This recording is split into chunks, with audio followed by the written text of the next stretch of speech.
खेल कूद के मैदान में क्या हो रहा है सियासत के अलावा? खेल कूद के मैदान में तो बस एशिया कप ही हो रहा है और उसी की बात हो रही है। सोशल मीडिया पर भी एशिया कप से ही मुतालिक सारी चीजें जो है ना, of the field, on the field, सब चीज ये शेयर हो रही है। कैसा लगा मैच? एवरीबॉडी से कैसा था? मैच अच्छा था और वही हुआ, इंडिया जीत गया बांग्लादेश के खिलाफ, लेकिन बांग्लादेश ने अच्छा खेला है। मतलब खेल के हारे हमने तो इस नजरिए से देखा कि देखो हारना तो था बांग्लादेश को, लेकिन हम ये देख रहे थे कि बांग्लादेश में कौन कौन से प्लेयर्स हैं जो पाकिस्तान का जो मैच होने वाला है आज, उसमें हमने पकड़ना उन प्लेयर्स को। अच्छा। उनको नहीं परफॉर्म करने देना, तो इसलिए लेकिन जीतना इंडिया तो कोई कौन था। से प्लेयर्स आपको लगा कि जो हमें जो देखिए है पूरी टीम ही बांग्लादेश की, मैं समझता हूँ कि बहुत हैं। अच्छा खेल रही है। वो तो इंडिया की टीम बहुत अच्छी थी कि वो जीत गए, वरना बांग्लादेश ने बहुत जबरदस्त मैच खेला है। तो हमें ज्वाइन किया अली तनोली ने, स्पोर्ट्स एनालिस्ट हैं। अली अस्सलाम वालेकुम, गुड मॉर्निंग, कैसे हैं? वालेकुम सलाम, कैसे हैं आप? खैरियत से? ठीक ठाक है, फर्स्ट क्लास है। अच्छा, कल का मैच जो हुआ है उसमें आपको कोई अलार्म बजा है कि पाकिस्तान के खिलाफ आज टफ टाइम दे सकती है बांग्लादेश, जीत भी सकती है? परफॉर्म तो अच्छा किया उन्होंने। जी, आपने देखा कि शुरू में जब अभिषेक शर्मा रन कर रहे थे, वो तो बांग्लादेश की किस्मत अच्छी है कि वो रन आउट हो गए, वरना तो वो 200 बड़े इजीली आप देख रहे थे कि वो अचीव कर लेते। पर जब वो आउट हुए हैं उसके बाद बांग्लादेशी बॉलर्स ने बहुत अच्छी बॉलिंग की है, डिसिप्लिन बॉलिंग की है और उनको कंटेन किया है। वरना तो जो जिस तरह का स्टार्ट उनको मिला था तो 200 एक्सपेक्टेड था कि वो इतने रन कर लेंगे।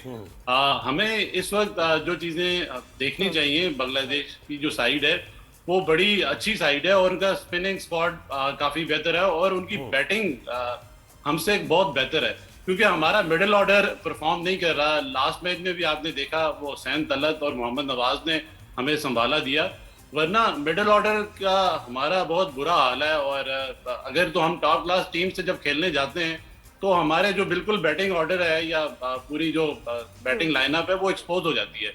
हम अच्छे स्टार्ट के साथ भी मिडिल ऑर्डर हमें वो सपोर्ट नहीं देता कि हम वो एक एक्सपेक्टेड स्कोर तक चले जाएं। लास्ट मैच जो हमारा इंडिया के अगेंस्ट था उसमें भी यही हुआ कि हमें अच्छा स्टार्ट मिला पर मिडिल ऑर्डर में हमारे रन रुक गए। और हमारा मिडिल ऑर्डर का मसला ही यही है कि मॉडर्न डे क्रिकेट के नाम पे पता नहीं क्या टुल्लेबाजी खेली जाती है, अच्छे बॉलर को रिस्पेक्ट नहीं दी जाती, स्ट्राइक रोटेशन नहीं की जाती।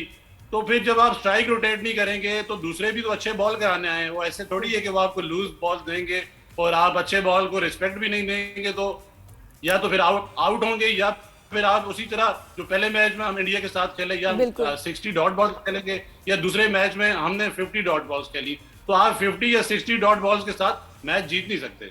बिल्कुल अली, लेकिन स्टिल मैं यहाँ मैं अपने फियर्स जो है आपके सामने रखूँ, जो जिसकी मुझे बड़ी टेंशन है कि ठीक है हमारी टीम पे प्रेशर है, अगर हम फाइनल्स में जाते हैं तो what goes against us? The pressure, number 1 team की जो है उनकी फॉर्म और उनका भी जो रिकॉर्ड अभी कुछ मैचेस में रहा है अगेंस्ट इंडिया, चलें ठीक है। उसके अलावा आप देखें कि पॉलिटिक्स, सियासत, एम्पायर रेफरी आपका जो है वो बायस्ड है, आईसीसी जो है बायस्ड है, ठीक है। तो उस सब ऐसे सिनारियों में पाकिस्तान का कितना चांस होगा जीतने का? और मुझे ये लगता है, आई स्ट्रांगली क्या कहना चाहिए, रिक्वेस्ट एंड सजेस्ट कि इस दफा फाइनल्स में जाके जब कोई रेफरी एम्पायर गलत फैसला दे, we must stop playing right there and then. ये नहीं कि बाद में जाके हम फिर उसके बाद बोलें जी हम प्रोटेस्ट करते हैं, गलत हुआ, उसी वक्त मैच रोक दो। मुझे ये लगता है बिल्कुल आप ठीक बात कर रही हैं, क्योंकि ये होगा, ये बिल्कुल होगा और उसी वक्त अगर आप रिएक्ट करेंगे, आप रोक दे मैच कि हम नहीं खेलते, जाओ खेलो, खेले, फाइन करो, जो करो, लेकिन Pakistan must take a stand this time, I feel. बिल्कुल ये ठीक बात कर रही हैं आप, और इस तरह हुआ भी है, ये रूल्स में भी है। और जब जोहेब भाई आपको याद होगा जब पाकिस्तान टीम इंडिया गई थी तो इंडियन अंपायर ने इतनी बाइशने दिखाई थी तो इंजमाम उल हक ने अपनी टीम बाहर बुला ली थी। तो उन्होंने कहा था कि भाई हम नहीं खेलते। तो इसी तरह आपको स्टैंड लेना पड़ता है। अभी भी जो लास्ट मैच में हुआ नादिया, उसमें इंडिया की जो डोमिनेंस है वो इतनी ज्यादा है, जैसे साहिबजादा फरहान ने वो एक क्लशनगोफ वाला फायरिंग वाला मामला किया। इससे पहले विराट कोहली ये कर चुके हैं, महेंद्र सिंह धोनी ये कर चुके हैं, और फिर मोहम्मद हारिस ने वहां पे वो जहाज वाले 6-0 वाला जो उनको एक्शन करके दिखाया, उस पे अभी ऑफिशियली बीसीसीआई ने कंप्लेन लॉन्च कर दी है कि आप इन दोनों प्लेयर्स के खिलाफ एक्शन लें और इनके खिलाफ कार्रवाई करें। तो आप देखें कि जब वो इतने इस तरह के मामलात में, जब ये सारे मामलात वो खुद कर रहे हैं, हर तरफ बायसनेस है, और आपने देखा कि जो अंपायर्स हैं वो तक मिले हुए हैं, और क्लियर आपने देखा कि फखर जमान का जब एज हुआ वो सामने नजर आ रहा है कि वो बाउंस हुआ है।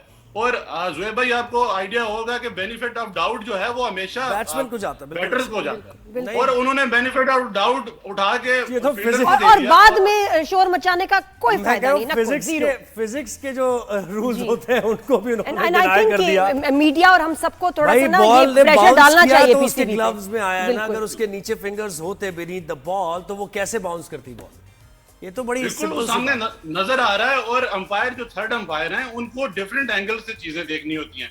आपने सिंपल एक वो फ्रंट एंगल से देखा, फ्रंट एंगल से तो आपको अंडरनीथ क्या नजर आ रहा है, और वो बार बार कह रहे हैं कि फिंगर इज अंडरनीथ। बिल्कुल। सामने तो अच्छा भाई खैर अली नजर ही मुझे नहीं आ रहा। मुझे ये बताएं कि बांग्लादेश के खिलाफ आज हमारी स्ट्रेटेजी क्या होनी चाहिए, क्योंकि देखें ना सैफ हसन ने बड़ी जबरदस्त इनिंग्स खेली है, 69 रन्स, और उसने उनके टॉप बॉलर्स को छक्के मारे, लंबे लंबे छक्के मारे। तो किसी भी मौके पर अगर हमने जरा सा लूज किया या अपना कॉम्बिनेशन बॉलिंग में थोड़ा सा चेंज किया, कुछ किया, तो बांग्लादेश 170-80 मार देगा हमारे ऊपर, और फिर मुश्किल हो जाएगा हमारे लिए। मैं तो चाह रही हूँ मुश्किल हो जाए। मैं तो चाह ही नहीं रही कि ये देखो ये इतने जज्बात है कि पेन जाके गिर गया। मैं तो चाह ही नहीं रही, मैं तो शुरू से मैं कह रही हूँ कि ना जाए फाइनल्स में तो बेहतर है। अच्छा खेले हम, बस ठीक है, बच्चों को घर बुला लो, इसलिए क्योंकि बहुत सियासत है यहाँ, क्रिकेट नहीं हो रही, दैट्स व्हाई। और अभिषेक का क्या वरना वो पता वाला- हारने पे उस पे कुछ नहीं मुझे होता, मैं कहती हूँ अच्छा खेलो, नहीं, doesn't अच्छा, ये matter। पता है क्यों नादिया लेकिन- परेशान क्यों है? लेकिन यहाँ क्रिकेट से बढ़ के चीजें हो रही है, सियासत हो रही है, इनका जी एक प्लान है कि जी पाकिस्तान को हम एम्बेरस करें, ये करें, तो ये सियासत ही है ना। cricket लेकिन का। नादिया जो है ना किससे परेशान है, बताए ना इंडिया का बैट्समैन कौन है वो जिससे आप कह रहे थे? अभिषेक से ये परेशान है, मुझसे उसको- बार बार उसको, कहती है हाँ। कि इसका क्या हाल निकालना है। कुछ तो करना पड़ेगा। बिल्कुल नादिया की जो हमें इंडिया के मामले में हमें सजेशन काफी रीजनेबल लगती है कि हमें इंडिया के साथ खेलना ही नहीं चाहिए। नहीं, जरूरत नहीं है, ये नहीं कि मुझे हारने से डर है, ये वो नहीं, इट इज द सियासत, द पॉलिटिक्स, और उनका जो एजेंडा है वो गवर्नमेंट ड्रिवन है, मोदी ड्रिवन है, इसलिए आई एम अगेंस्ट दिस। अच्छा अब मुझे बताइए बस आज स्ट्रेटेजी क्या होगी, टीम फाइनल 11 क्या आप देख रहे हैं? हुसैन तलत ही टीम में होगा या फिर कोई और हसन नवाज को मौका मिलेगा? नहीं, हुसैन तलत को ही होना चाहिए। आपने देखा कि हम मिडिल ऑर्डर में हम लेग कर रहे हैं, हमारी जो वीकनेसेस हैं वो मिडिल ऑर्डर में सामने आ रही हैं। जैसे हुसैन तलत ने बात भी की कि मिडिल ऑर्डर में कोई भी नहीं खेलना चाहता, और हम ये पिछले इतने अरसे से देख रहे हैं कि बाबर आजम जब थे सिर्फ एक वो उनका रोल था कि वो आके इनिंग को बिल्ड करते थे और एंकर करते थे। जुएब भाई हम मिडिल ऑर्डर में ये बहुत बुरी स्ट्रेटेजी है कि हम उसमें भी आके मॉडर्न डे क्रिकेट खेलते हैं। आपने शुरू के 6 ओवर्स में आपने एक्सेलरेट करना होता है, दरमियान में आपने इनिंग को बिल्ड करना होता है, और एंड पे जाके दोबारा एक्सेलरेट करके आपने अटैक करना होता है। ये एक स्ट्रेटेजी होती है। मैनेजमेंट इस चीज में आप देखें इसमें लेग कर रही है, कोई गेम प्लान नहीं है। आप बिल्कुल ऐसे ही down the order middle order में जो भी आता है जाहिर है वो स्ट्रगल ही कर रहा होता है और स्ट्राइक रोटेट नहीं कर पाते हैं। जी और अली, फिर thank you big so order- much, बहुत शुक्रिया अली। शुक्रिया, आप भी कल फिर इंशाल्लाह करेंगे।